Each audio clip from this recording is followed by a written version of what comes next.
यो निर्वाचन अघि पछिको निर्वाचन जस्तो होइन।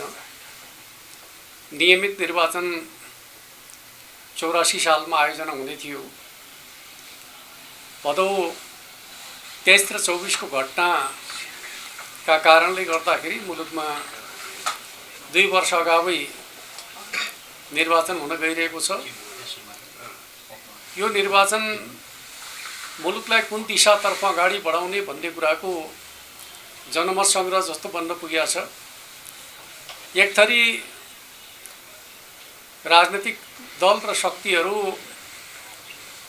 भदौ 23 र 24 गतेको घटनालाई सामान्य राजनीतिक घटनाका रूपमा, आन्दोलनका रूपमा, राजनीतिक परिवर्तनका रूपमा अर्थ्याउने खालको काम गरिरहेका छन् भने अर्कोतर्फ नेकपा एमाले 23 र 24 गतेको घटना हाम्रा जेनजीका नाममा परिचित भएका नवयुवाहरूको आकांक्षामाथि खेलेर, उनीहरूको भावनामाथि खेलेर उनीहरूको आन्दोलनलाई अपहरण गरिकन मुलुकलाई गम्भीर भूराजनीतिक द्वन्द्वको चक्रव्यूहमा पार्ने षड्यन्त्र अन्तर्गत घटना घटाइएको थियो भन्ने कुराको मान्यता राख्दछ।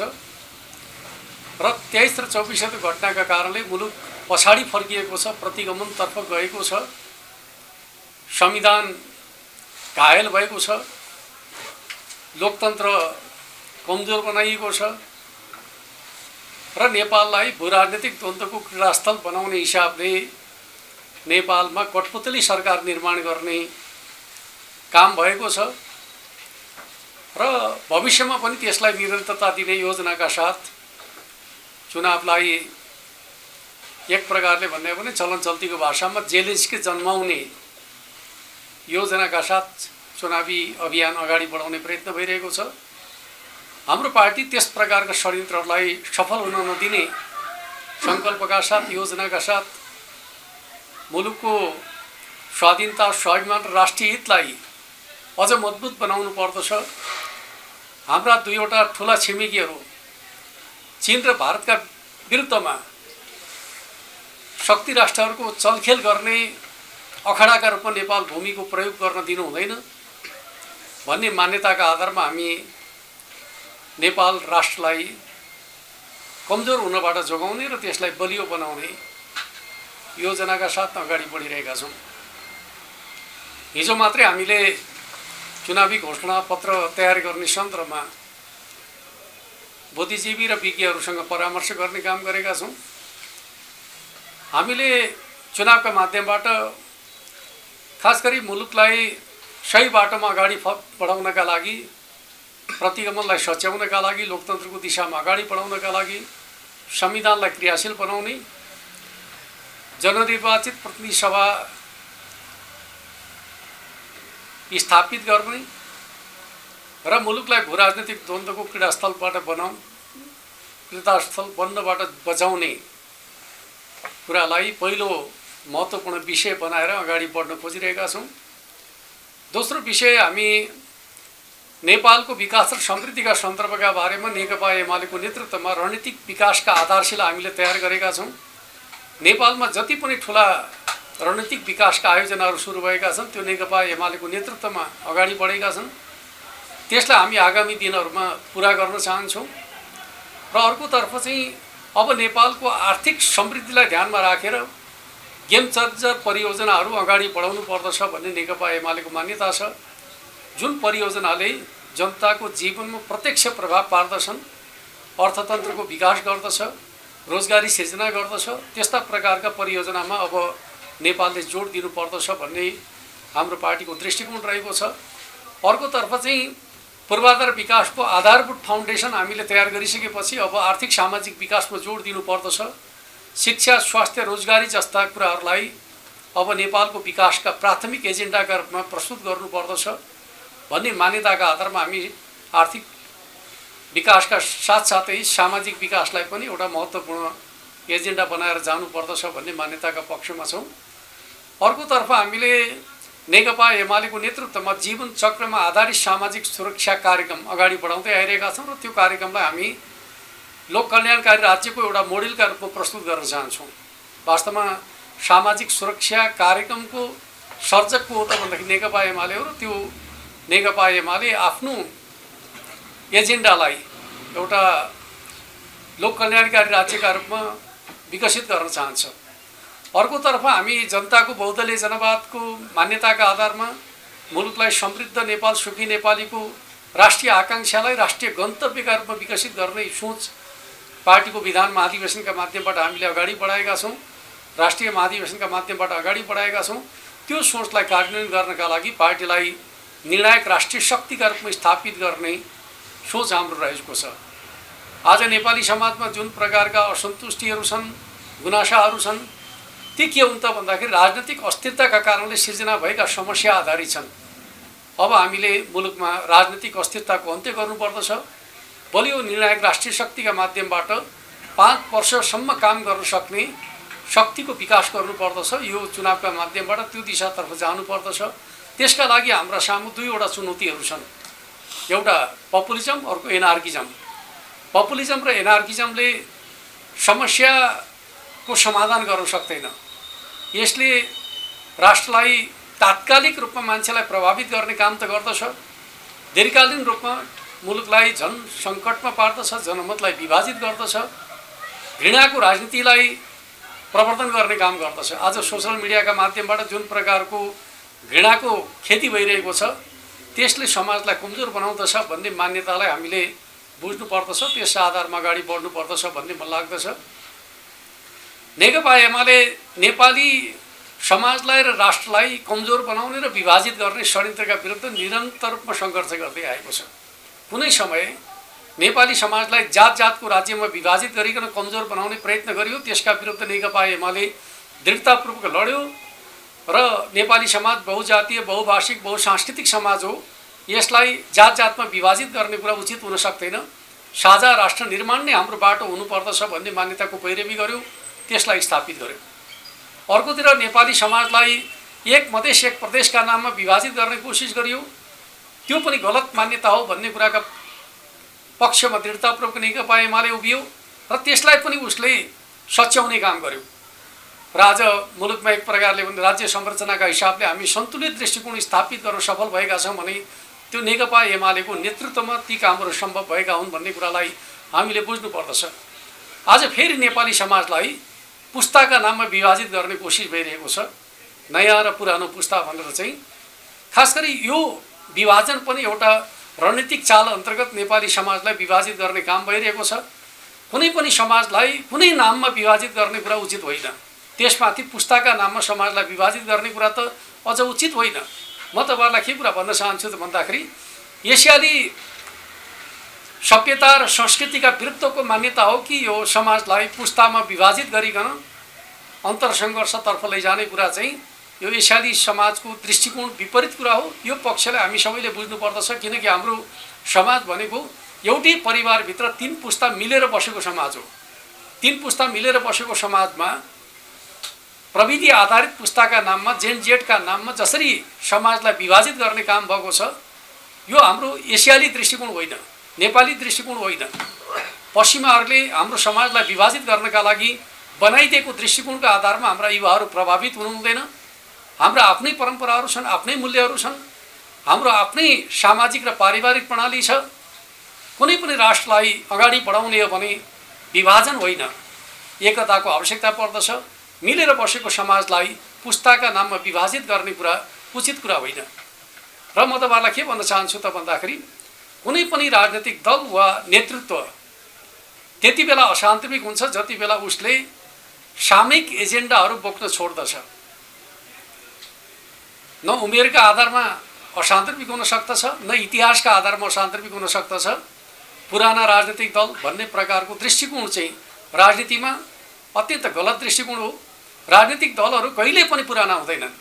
उनीहरूको इतिहास लामो हुन सक्दछ, तर उनीहरू आवधिक रूपमा अधिवेशनका माध्यमबाट नीतिलाई पनि अद्यावधि गर्ने गर्दछन्, नेतृत्वलाई पनि अद्यावधि गर्दछन्।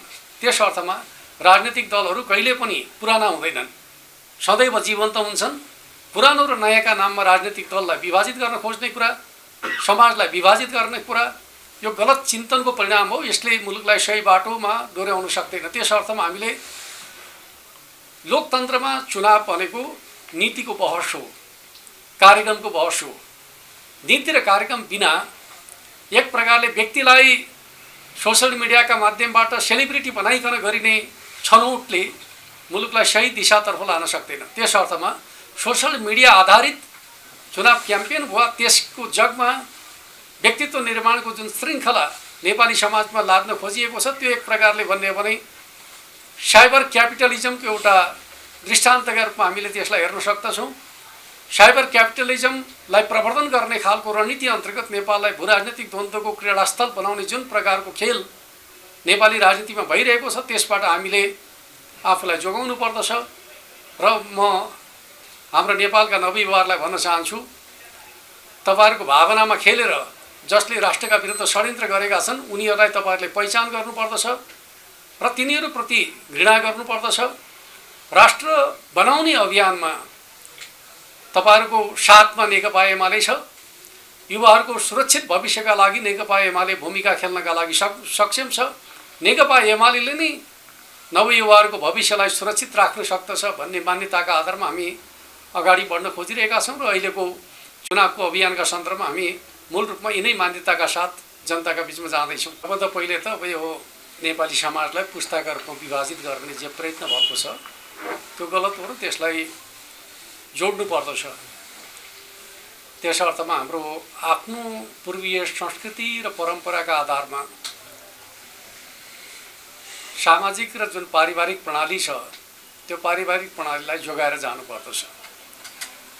मलाई एउटा रमाइलो लागेको एउटा प्रसङ्ग म तपाईहरुलाई सुनाउन चाहन्छु। धेरै पहिले म पहिलोपटक अमेरिका जाँदाखेरि अमेरिकी सरकारले एउटा अध्ययन केन्द्रमा लिएर गयो मलाई, एसियन स्टडी सेन्टर।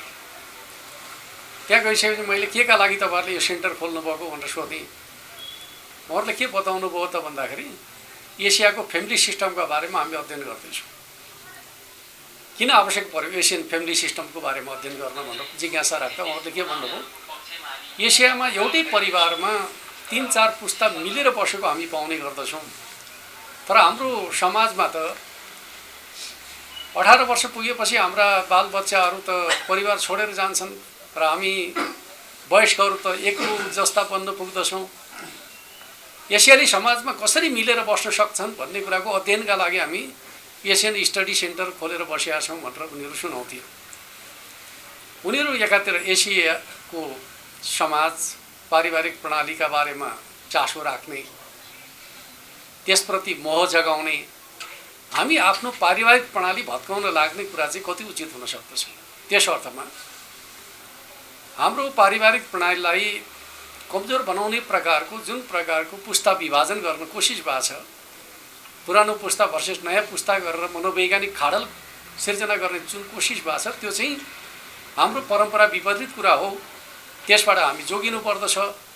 हाम्रो सामाजिक प्रणाली र हाम्रो पारिवारिक प्रणाली जे छ त्यसलाई जोगाएर जानुपर्दछ। त्यो नै नेपाल राष्ट्रको हितमा रहन्छ भन्ने मान्यता नै नेकपा एमालेको मान्यता रहन्छ। त्यस अर्थमा विभाजित गर्ने कोसिस छ, रोक्ने हाम्रो प्रयास हुन्छ भन्ने कुरालाई बुझ्नु पर्दछ भन्ने मलाई लाग्दछ हैन। अर्कोतिर चाहिँ अब नेकपा एमालेले अब कहिले चुनावी घोषणापत्र तयार गरेर पठाउँछ भन्ने सन्दर्भमा यसपटकको चुनावमा निर्वाचन आयोगले के गर्यो भन्दाखेरि उम्मेदवारी दर्ता गरिसकेपछि प्रचारको कार्यतालिका चाहिँ पछाडि मात्रै दियो। त्यस अर्थमा अहिले त आन्तरिक भेटघाट चलिरहेको छ, तर चुनाव प्रचार अभियान चाहिँ निर्वाचन आचार संहिताका कारणले सुरु हुन सकेको छैन। त्यो निर्वाचन आयोगको कार्यतालिकाका कारणले आफ्नो चुनावी घोषणापत्र लिएर प्रचारमा जाने समय नै सुरु भएको छैन। जति बेला समय सुरु हुन्छ त्यति बेला नेकपा एमाले चुनावी घोषणापत्र सहित प्रस्तुत हुन्छ र सम्भवतः हामी फाल्गुनको पहिलो हप्तामा चुनावी घोषणापत्र जारी गर्दछौँ र त्यो बोकेर चाहिँ हाम्रा उम्मेदवारहरू चुनाव प्रचार अभियानमा जुट्दछन्। मलाई लाग्दछ अब व्यवस्थित पार्टी एमाले हो भन्ने कुरा हामीले पटक पटक प्रमाणित गरेका छौँ। मैले तपाईँहरूलाई भन्नु पर्दैन, समानुपातिक सूची निर्माण गर्नका लागि कुनै पार्टी बैठक बसेन, एमाले बैठक बस्यो। प्रत्यक्षतर्फका उम्मेदवार छनौट गर्नका लागि कुनै पार्टीहरू चाहिँ औपचारिक बैठक बसेन, नेकपा एमाले बैठक बसेर निर्णय गर्यो। त्यस अर्थमा संस्थागत हिसाबले चलेको पार्टी त नेकपा एमाले नै हो र यो चुनावलाई पनि संस्थागत हिसाबले लैजाने कुरामा उसले नै अगुवाई गर्दछ। अहिले कतिपयले भन्दै गर्दछन् अब नीतिगत बहसकै आवश्यकता छैन। गोलमै सो गरिकन चाहिँ अगाडि बढ्न खोज्ने प्रवृत्तिहरू छन्। त्यो प्रवृत्ति लोकतान्त्रिक होइन। त्यस अर्थमा चाहिँ म के भन्छु भन्दाखेरि लोकतन्त्र भनेको संवादको प्रणाली हो। अझ ज्यादा भन्नुहुन्छ भने चुनाव भनेको जनतासँगको संवाद हो। जनतासँगको संवाद पनि आवश्यक नठान्ने, राजनीतिक दलहरूका बीचमा नीतिगत संवाद पनि आवश्यक नठान्ने, तर आफूलाई नयाँ वैकल्पिक शक्तिका रूपमा प्रस्तुत गर्ने कुरा चाहिँ उपयुक्त कुरा होइन भन्ने कुरालाई हामीले बुझ्नुपर्दछ भन्ने मलाई लाग्दछ। कसैले विकल्प दिन चाहन्छ भने नीतिगत बहसमा जान सक्नुपर्दछ, तब मात्रै त्यसले विकल्प हो कि होइन भन्ने कुरा नीतिले निर्धारण गर्दछ, अनुहारले होइन। त्यो अनुहार पुरानो हो, यो अनुहार नयाँ हो भन्ने अर्थमा चाहिँ यो विकल्प हुँदैन। विकल्पका लागि नीति र एजेन्डा आवश्यक पर्दछ भन्ने कुरालाई हामीले चाहिँ यो निर्वाचनमा स्थापित गर्नु जरुरी छ भन्ने कुरा म तपाईँहरूका बिचमा राख्न चाहन्छु। जहाँसम्म झापा 5 को सन्दर्भ छ, झापा 5 का जनताहरू राजनीतिक रूपमा जागरुक जनता हुन्, किनकि जसले पञ्चायतका विरुद्धको विद्रोहको सङ्घर्ष गरे त्यो ठाउँका जनताहरू, जसले हरेक लोकतान्त्रिक आन्दोलनमा नेतृत्वकारी भूमिका निर्वाह गरे त्यो ठाउँका जनताहरू पपुलिजम र एनार्किजमको प्रभावमा परिकन परिणामलाई नै तलमाथि पार्न सक्दछन् भन्ने खालको मान्यता पार्टीको छैन। होला, सोसल मिडियामा हुने हल्लाखल्लाले एक प्रकारको प्रभाव त पारेको छ, तर चाहिँ मतदाताका बीचको कुराकानी गर्नुहुन्छ भने हामी झापा 5 मा पनि सुरक्षित अवस्थामा छौँ। त्यहाँ कुनै प्रकारको चाहिँ जोखिमको अवस्था छैन भन्ने पार्टीको विश्लेषण रहेको कुरा म तपाईँहरूका बिचमा राख्न चाहन्छु। जहाँसम्म दाङ जिल्लाको सन्दर्भ छ, विगतमा राजनीतिक दलहरूका बीचमा गठबन्धन भयो, महागठबन्धन भयो। दाङ जिल्ला फेरि यस्तो जिल्ला हो जहाँ माओवादीको पनि प्रभाव क्षेत्रका रूपमा रहेको, नेपाली काङ्ग्रेसको परम्परागत प्रभाव क्षेत्र रहेको त्यस्तो जिल्लामा प्रमुख पार्टीहरूका बीचमा गठजोड रहँदाखेरि पनि नेकपा एमाले 200 भन्दा कम मतमा चुनाव हारेको अवस्था हो। अहिले राजनीतिक दलहरू एक्लै चुनाव लडेको अवस्था र अर्कोतर्फ विगतमा शङ्कर पोखरेलले चुनाव हार्दाखेरि दाङ जिल्लाले धेरै अवसरहरू गुमायो भन्ने कुराको अनुभूति नै दाङ जिल्लामा अहिले दङ्गाली जनताका बीचमा चर्चाको विषय, छलफलको विषय, बहसको विषय बनेको मैले महसुस गरेको छु। त्यस अर्थमा यसपटकको चुनावमा तपाईँले भने जस्तै दङ्गाली जनताहरू राष्ट्रिय राजनीतिमा दाङको भूमिकालाई स्थापित गर्ने गरी शङ्कर पोखरेललाई जिताउनु पर्दछ भन्ने निष्कर्षमा पुगेको मैले पाएको छु। फोलेन वास्तवमा भन्दै हो भने नेपाल सरकारले स्रोत जुटाउने क्रममा दाङ जिल्लाको फोलेनका सन्दर्भमा र थुप्रै आयोजनाहरूका सन्दर्भमा भूकम्पका बेला नरेन्द्र मोदी नेपाल आएका बखत 1 खर्ब बराबरको ऋण सहायता उपलब्ध गराउने घोषणा गर्नुभयो र त्यो एक्जिम बैंक मार्फत ऋण उपलब्ध गराउने नीति अन्तर्गत केही परियोजनाहरूमा एक्जिम बैंकको ऋण सहायता प्राप्त गर्ने नीति बनाइयो र त्यो नीति अन्तर्गत दाङको 4 लेन सडकका लागि चाहिँ ठेक्का लाग्यो र त्यो ऋण सहायता अन्तर्गत भारतीय ऋणका लागि भारतीय निर्माण कम्पनीहरूले नै प्रतिस्पर्धा गर्ने भन्ने खालको नीति थियो।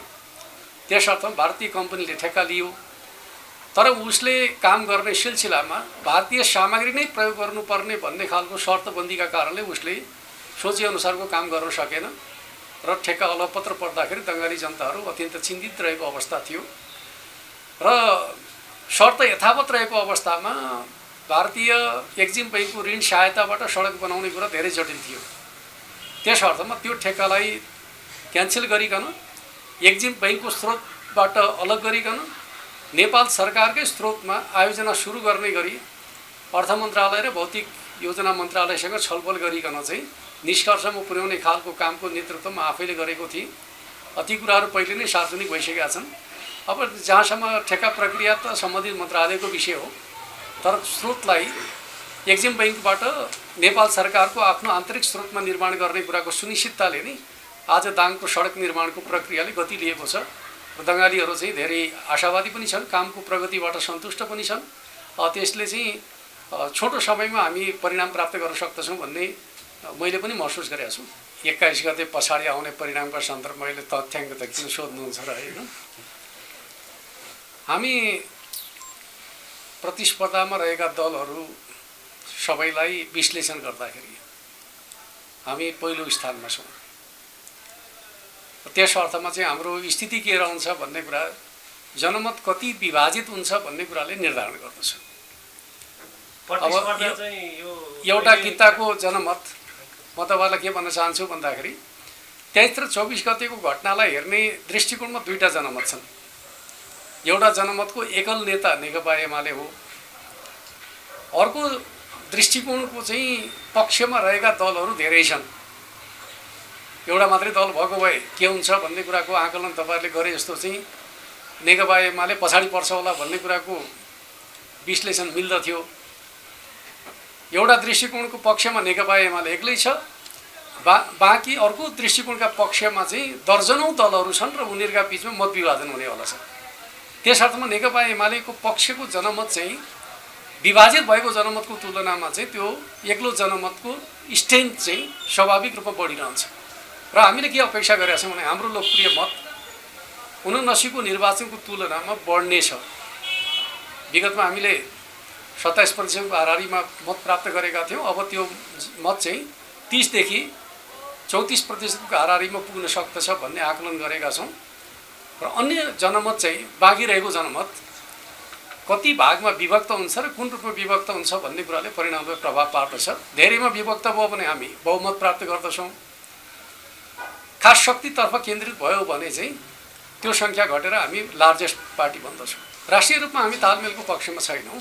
स्थानीय तहमा कुनै खास ठाउँहरूमा स्थानीय कमिटीले आवश्यक ठानेको अवस्थामा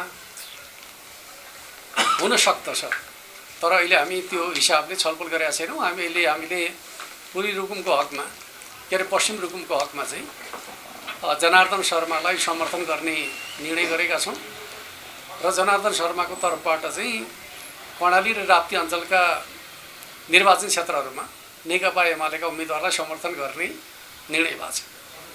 सोसल मिडियामा सर्वाधिक चर्चामा रहेका लोकप्रिय बनाइएका बालिन शाह देश दौडामा हिँड्दाखेरि युवाहरूको भिड देख्दाखेरि लहरै त्यतै हो कि भन्ने मान्छेहरूले लक काटिराखेका देख्छु म।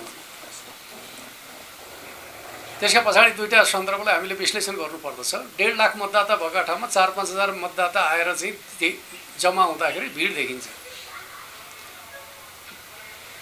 अरू बाँकी मतदाता त घरमै छन् नि। त्यस अर्थमा चाहिँ 1.5 लाख मतदाता भएका ठाउँमा 4-5 हजार आउँदाखेरि देखिएको भिड नै निर्णायक हो भन्ने प्रकारको विश्लेषण गर्न थाल्यो भने त चुनावै चाहिँदैन। अर्कोतिर चाहिँ पहिलो पटक चर्चामा रहेको मान्छे आउँदाखेरि हेर्न खोजेको कुरा दोस्रो पटक जाँदाखेरि त्यही हुन्छ कि हुँदैन भन्ने कुरा चाहिँ म तपाईँलाई के भन्छु भने अब झापामा दोस्रो पटक बालिन जाँदाखेरि त्यही भिड देखिन्छ देखिँदैन अनुमान गर्नु। म टाढाको कुरा गर्दिनँ। अनि झापामा त बालिन त जालान्, दोस्रो पटक जाँदाखेरि त्यो भिड त्यहाँ आउँछ कि आउँदैन त्यसैले धेरै कुरा निर्धारण गर्छ। यो चुनावमा काङ्ग्रेसको त धेरै प्रचारै त्यति देखिँदैन कि एमालेको कि राष्ट्रपाको देखिन्छ। म त यताको प्रतिस्पर्धा हो कि जस्तो। काङ्ग्रेसको के हुन्छन् साइलेन्ट मतदाता हुन्छन् होइन। काङ्ग्रेसलाई चाहिँ हामीले अब प्रचारमा छैन भन्ने बित्तिकै कमजोर ठान्नु हुँदैन। देशको पुरानो पार्टी हो। अहिलेसम्म हाम्रो चाहिँ तलका कमिटीहरूको विश्लेषण चाहिँ अब सहरी क्षेत्रमा पनि कस्तो भयो भन्दाखेरि काठमाडौँमा त अहिले राष्ट्रपा प्रतिस्पर्धामा छैन भन्ने विश्लेषण छ। एउटा रोचक विश्लेषण तपाईँ हामी सबैलाई अनौठा लाग्ला होइन। जहाँबाट राष्ट्रपाको जन्म भयो त्यो ठाउँमा राष्ट्रपा चाहिँ प्रतिस्पर्धामा छ कि छैन भन्दाखेरि छैन भन्ने विश्लेषण आइरहेको छ होइन। तर फेरि राष्ट्रपाको प्रभाव ग्रामीण क्षेत्रमा बढेको देखिन्छ पहिलेको तुलनामा।